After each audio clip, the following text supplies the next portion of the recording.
Hello everyone, welcome to another video of Sketch Time. I am Yiwen. So today I wanted to share with you my thought process and creative process doing this octopus painting. So this is, like for the last month I have been trying to develop my style further, and I've been drawing pretty much 1 to 3 hours every day. My goal was to complete this sketchbook. This is a 30-page watercolor Arteza book, and by the end of the month I had 3 more pages to go. It is because I initially I wasn't planning to do the back of the page because I didn't really enjoy doing drawing it, because it's not a double-sided paper, because the texture and it just the quality is different, the front and the back. But then I decided to, let me just try to fill as much as possible. So I did start doing some of the sketches on the back of the paper, so that kind of set me back a little bit. And so that's my excuse. Anyway, so I was pretty happy about how much I was able to achieve. I don't do art full-time, and in the past month I have learned a lot by reading, by just doing it, practicing it, try to put in more thought when creating art. So I just wanted to share a little bit more this time when creating this. So I am going to chat with you while showing you my creative process time lapse. Let's go ahead and get started. Starting off, I am working on some thumbnail ideas to see how the overall design will look like. I find it a little bit hard to find octopus photos or references. Usually I prefer using the original animal photos rather than somebody else's artwork, because that way I'm forcing myself to figure out how am I gonna deal with the concept, the overall structure, the texture, the color, etc. So I'm not getting too much influence from other people's work. That said, as a beginner, it is very helpful to learn from successful artists' work or people you like, because their style, by looking at it, it will definitely influence you at some point when you design or create your own work.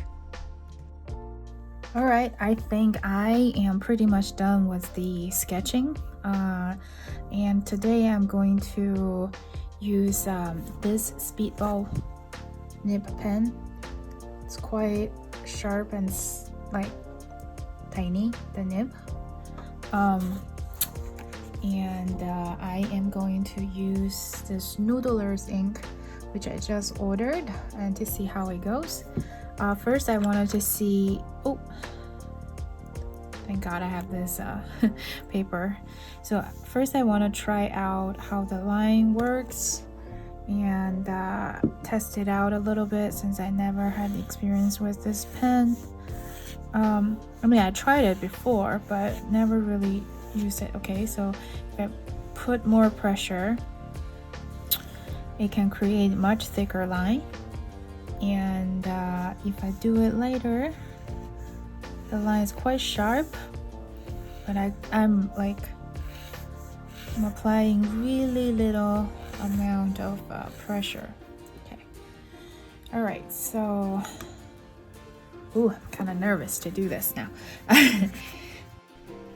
Sometimes I could be a little bit indecisive when it comes to the first few lines, because either I'm not very confident about the line, I'm scared that I'm gonna mess it up, the overall painting, or I'm not warmed up enough. It also could be, if I'm not familiar with the pen or the material that I'm using, the first stroke could easily be a disaster, because different material would react differently when I interact with another.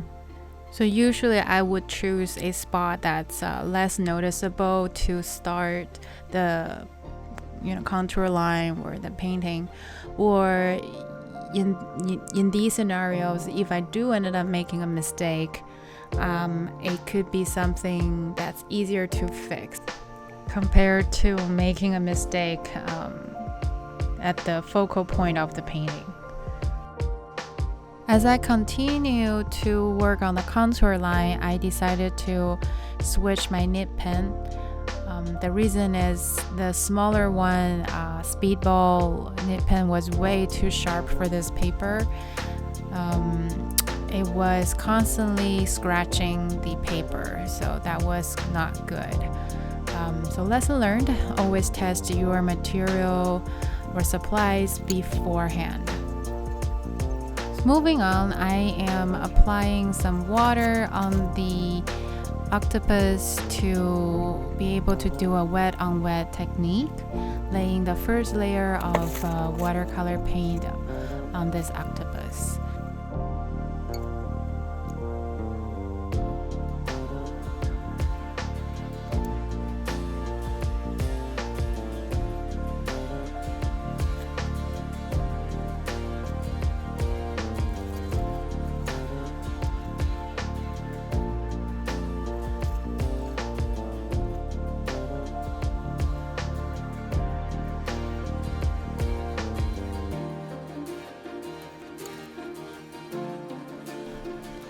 I think watercolor is a very magical drawing medium, and a lot of time you're just letting the water and the paint mix on their own.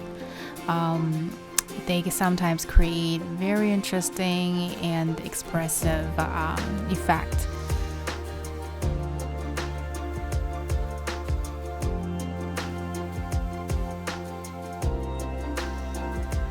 And usually I like to keep it very light for the first layer, but this time I decided to use a little bit more paint, but once it's dry, as you can see, the color lightened up a little.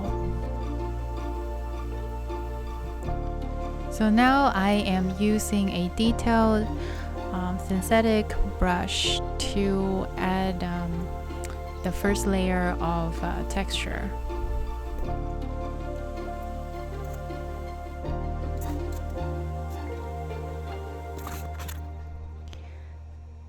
So now I am working on the additional layers of inking process, basically working on the hatching, the texture to give it a 3D look. And then, of course, adding more color to make the color pop even more. And as usual, I have listed all the supplies used for this painting. Feel free to check it out if you're interested. I am planning to start a new series to go over supplies, to share my reviews, and also my go-to supplies, etc. Anything supply related content. So please subscribe and stay tuned for that series. Time for some final touches. I am adding some highlights. Thank you guys so much for watching today's video. Please like, share, or subscribe, and make sure to turn on the bell to stay tuned for new videos. Thanks again. Bye for now.